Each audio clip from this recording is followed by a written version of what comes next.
About 8 years ago, I had a conversation with a member of the synagogue. The subject was becoming president of the congregation. The nominating committee and I wanted him to take the position. Naturally, he had questions, even a few concerns. He was busy at work. He had a very successful career, a loving family. Is now the right time? He asked me. I decided to give a Talmudic answer. It is never the right time, I said, and it is always the right time. He looked at me funny. Was this, he might have been thinking in the back of his head, is this what I'm going to have to work with for 2 years? But then I continued, what I'm trying to say is that there is no such thing as a perfect time. We never know what will happen in 2 years, in 4 years, in 4 days. And we can always come up with good reasons why now is good or why now is bad. But all we have is right now. All we know is the present. It's never a perfect time, but it's always a perfect time because now the present is all the time we have. Fortunately, he accepted the nomination and became a terrific president. But I thought of this story this year as I was working with wedding couples who had planned to get married this past summer. Many had spent a year, not to mention tens of thousands of dollars, planning the perfect wedding. Then suddenly, a pandemic spread across the country, and they could not realize the ceremony they envisioned. What should they do? They asked me. Wait a year? Reschedule? Some couples did reschedule, and I understand why. But I urged them to do something different. Just get married, I said. We don't know what the future holds. We don't know what the situation will be a year from now. All we know is that you love one another and that you want to get married. There is never going to be a perfect time. That doesn't exist. We only have the present. You can't do what you plan to do, but you can do what you want to do. Let's do what matters most. Fortunately, a few couples took me up on my advice, and we had some beautiful socially distanced ceremonies. Now, this pandemic has gotten many of us thinking deeply about time and about what we do with our time. I saw someone quip on Facebook recently that, everyone 5 years ago who wrote a 5-year plan imagining where they would be 5 years from then, everyone who wrote those plans, everyone was wrong. Nobody saw this pandemic. Man plans, the Yiddish proverb says, and God laughs. And as my grandpa used to say, time waits for no one. As I've gotten older, I've begun to appreciate my grandpa's insight, but I think in a slightly different way than he intended. He intended to say that we all get older. Time waits for no one. And that's true. We can't stop time from passing. It passes whether we want it to or not. But we can make the most of that time. We can live in the present. We can do it now. We don't have to wait for the perfect time because the perfect time doesn't exist. That's one of the first lessons I hope we can learn from this pandemic. As individuals, as a community, let's give up on perfection. Let's do what matters now because there is never a perfect time. Let's give up on waiting for the perfect relationship, the perfect house, the perfect car, the perfect rabbi, the perfect words to say. Let's just do it. Live, love, act, because we never know what the future holds. We never know if we will have this opportunity again. Moses understood this truth 4,000 years ago. Recall the time God first spoke to him at the burning bush. Moses was a shepherd. He had escaped from Egypt to live a simple, pastoral life in the wilderness of Midian. He was, it seemed, content. Then one day he is tending his flock in the desert and sees a bush that is aflame. But the bush is not consumed. He turns to look at it, and then God starts speaking to him. God says, I am the God of your ancestors. You must return to Egypt and free your enslaved brethren. You are to be the leader of your people. And how does Moses respond? Me? I'm just a lowly shepherd. I have a stutter. They'll never listen to me. In other words, Moses comes up with every reason he can think of to avoid going back to Egypt. This same pattern of behavior repeats itself in the book of Jonah, which we just studied here at Makom, and which we will read this afternoon. Jonah does everything he can to escape from doing what God asks him to do at that moment. It's incredible. And we don't need to believe in the literal truths of these stories to appreciate their message. We can come up with excuses not to act, but the time to act is now. The time to do what matters most is this moment. If you want to leave a legacy to your children, to your grandchildren, to this synagogue, to our community, do it now. If you want to say something important to somebody, if you want to honor a relationship or forgive somebody who hurt you, do it now. It's the only time we have. In addition to giving up on the perfect time, we need to give up on the idea of a perfect self. We all grow and change. Remember that Greek philosopher, Heraclitus? He said, we cannot step in the same river twice. And in a sense, as human beings, we're always changing. Our skin is always regenerating. We are literally not the same person today that we were a month ago, a year ago. We're always changing. And Jewish wisdom captures that truth. In the traditional morning service, we say that God renews creation every day. Similarly, we create ourselves every moment. We're always changing. There's no perfect self that we're aspiring to. We're always growing. Another thing my grandfather taught me echoes this idea. Every day, he said, you need to prove yourself. What you did yesterday for somebody doesn't matter really today. Now, this might sound kind of cynical, and maybe it is a little bit, but it's true, isn't it? If you have a business, think about it.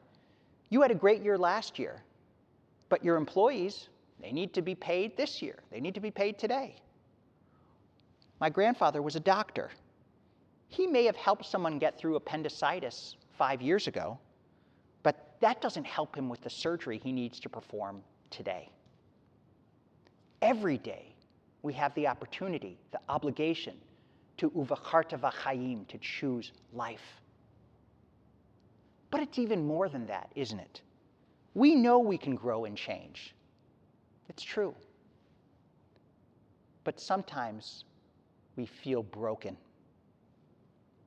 Jonah, in the book of Jonah we just studied, feels broken. But today, brokenness comes from a lot of different sources. We can feel broken by the pandemic. We can also feel broken by what we see around us. Perhaps we see others seeming to live happy, perfect lives. Maybe they have lots of grandchildren and we don't. Or our career stalls while a friend, an old college roommate, seems to be doing better and better and better. Or a relationship we thought would heal us turns out to hurt us. We can feel broken. So is that it? Are we doomed? Does brokenness just destroy us? No. Judaism offers us so many different ways to address our brokenness. We can start by not comparing. Judaism has this radical idea of equality. Think about Shabbat. We all rest on Shabbat. Doesn't matter if you're a master or a slave, rich or poor. Shabbat is the great equalizer. Comparing is a con. It's a way of imagining we can control the world when we really can't. But more seriously, when we compare ourselves to others, or even when we compare our current self to some idealized self, we often become unhappy, desperate, and angry. To compare is to despair. One study, this is really interesting, one study I came across in my research said that bronze medalists tend to be much happier in the long run than silver medalists. It's kind of strange, isn't it? But think about it. The silver medalist is always asking, what if, what if? The bronze medalist is simply happy for getting a medal, and they're less tempted to ask what if and constantly compare. Comparing, or even that question, what if, takes us out of reality and into fantasy. It takes us out of this world where Judaism thrives and guides us. Now, sometimes that what if question can be helpful. We can play out a different scenario. What if, for example, we had taken warnings about the pandemic more seriously early on and worn our masks and sheltered in place? These questions can help guide us in the future, but they can also distract us from the task of today, and that is to uvacharta v'chaim, to choose life. Fortunately, Judaism offers us a mechanism for choosing life, for sustaining life. It is our greatest tool for maintaining perspective, especially on this Yom Kippur, this Day of Atonement. And during this pandemic, and during the twists and turns of life generally, it is absolutely necessary and more important than ever. It is ritual. Ritual. Rituals keep us grounded. Rituals are things we do daily, weekly, monthly, like brushing our teeth is the most basic ritual. But they work in every aspect of life because they bring order to a disorderly world. They help make meaning out of chaos. Think about all the rituals we have around birthdays, b'nai mitzvahs, weddings, Shabbat. They are ways of marking time.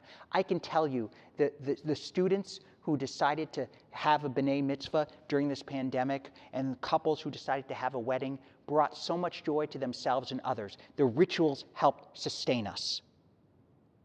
Time is inherently neutral. There's no objective voice in the universe saying, today is Yom Kippur.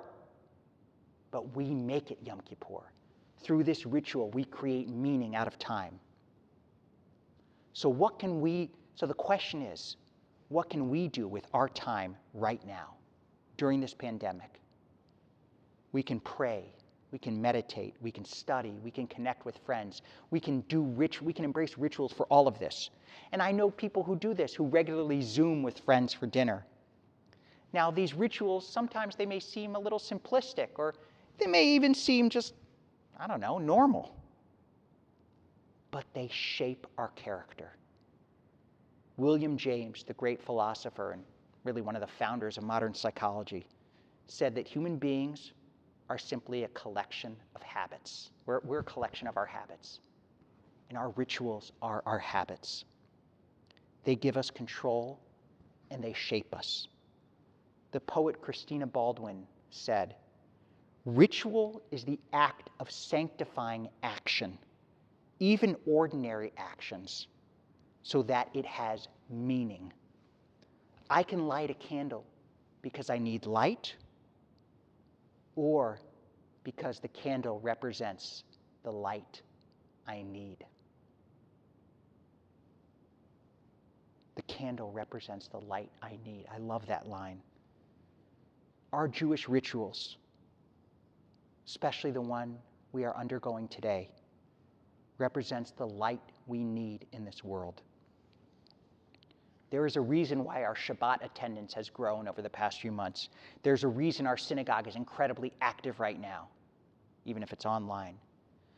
We need the rituals of Judaism to give us hope and guidance during this extraordinary time of uncertainty in the world around us. These rituals may not give us certainty, but they give us grounding. They give us perspective, and they connect us with each other. They also add up. They shape who we become. In the grand scheme of things, when we look back on this time, it's not the pandemic that will shape who we become. It will be the actions we took every day, the relationships we nurtured, the books we read, the skills we learned, the classes we took. The pandemic will pass, but we will grow. So where does that leave us again? It leaves us with humility and with hope. Humility is that feeling that we do not understand everything that is happening around us, but we have the hope that we can survive and grow and thrive. The world is not simply sound and fury signifying nothing, as Shakespeare put it. It's much more. I mentioned on Rosh Hashanah my late beloved rabbi and teacher, Sam Karf, who just died. Now, Rabbi Karf shared a joke in one of his sermons that I just remember. It's not exactly the most politically correct joke, and it kind of oversimplifies other religions, but you'll get the point. Rabbi Karf said a priest, a minister, and a rabbi were discussing an upcoming flood that was absolutely going to happen. And the priest and the minister both said, "God, please save us from this flood. Please stop this flood from happening." And the rabbi said, "God, please help us learn to breathe underwater."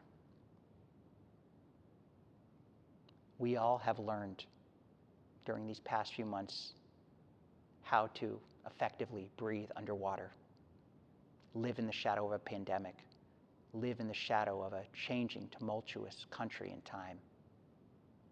But we know from our thousands of years of experience that we can emerge with hope, with perspective, with change. And we know and we pray that redemption and renewal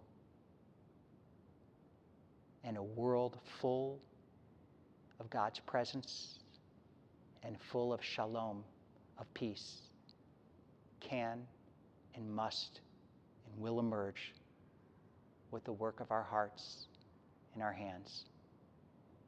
We can learn to breathe underwater. We can learn to live in uncertain times. And as we live, we bring life to others, and we turn the world as it is.